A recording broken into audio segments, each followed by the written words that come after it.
something only 1 in 10,000 people got. The National Awakener University is meant to recruit such potential awakeners, but unfortunately when Chen was here the last time, he had completely failed to awaken. At that time he had grown used to being bullied, which explains why he had woken up in the infirmary like this. Just then, the system opens another panel and shows him a lightning-type assassin card, which he instantly recognizes as the class he had obtained in his previous life. The boy gets startled and wonders if he has awakened earlier this time. He quickly decides to test it out, but before he can finish switching to the class, his roommate and friend Ma Long shows up, who is an E-ranked flower chanter. The poor guy has bandages on his cheek and has come to check whether Chen is okay. Luckily, Long cannot see the floating panels, which makes Chen certain that only he is able to see them. His friend starts examining him closely after noticing that all of Chen's injuries have already disappeared, and he wonders how a non-awakener is recovering faster than someone like him who is already awakened. Our boy remembers Long from his previous life. This same roommate had managed to awaken during university, yet he had ended up as one of the weakest awakeners, and was murdered miserably on the 3rd day after Wrath's descent. Chen smiles quietly as he looks at his old pal again. Long then reminds him that their rank test is scheduled for tomorrow and that they both need to get ready for it. Long feels bad for our boy, thinking he still has not awakened yet,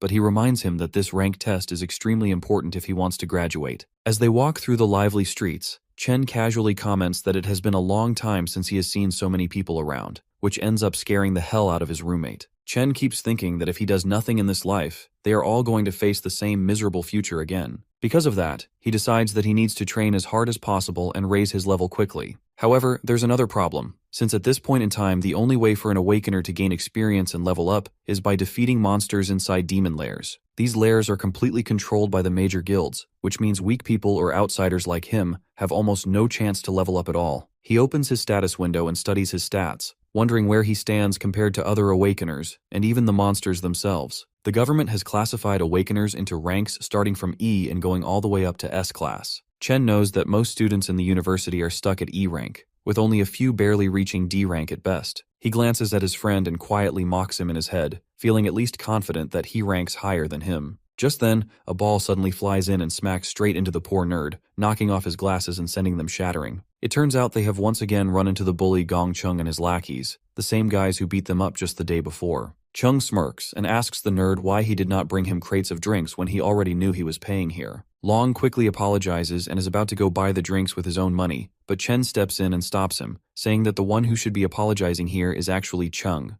The moment he sees the bully again, Chen is pulled back into the painful memories from his past. Back then they used to try and drown him in sink water, and instead of feeling any guilt, they would say they were just forcing him to awaken. That day they only stopped when Chen finally passed out. Long had rushed to check on him at that time, but the moment Chung heard